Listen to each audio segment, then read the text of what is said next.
avons l'intime conviction que ce prix va avoir un impact réel et concret. Sur Lou Jane d'abord. De voir aujourd'hui la mobilisation de cette jeunesse donne de l'espoir pour ma sœur, pour sa cause, pour celles et ceux qui luttent pour un monde juste, ouvert, inclusif, tolérant. Donc ma sœur, Lou Jane, elle est en prison depuis mai 2018. Pourquoi? Elle s'est mobilisée sur les réseaux sociaux pour la campagne pour autoriser les femmes à conduire. Elle était fort mobilisée aussi contre le système de tutelle masculin, c'est-à-dire on a rhabillé une femme pour faire quelque chose, en fait, se marier, étudier, travailler. Elle avait besoin d'un tuteur masculin.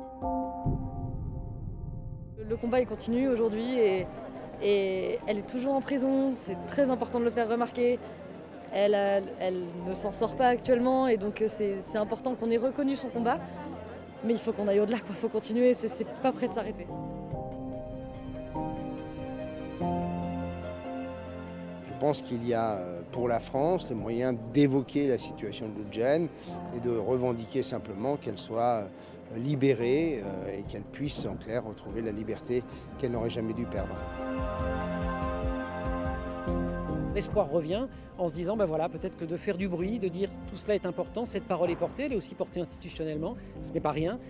Peut-être que ça peut éventuellement avoir une action sur la réalité, parce qu'il ne faut évidemment pas oublier cette réalité, c'est celle de liberté bafouée dans le monde entier, et notamment celle de la lauréate Lou Jane El Hatchouli.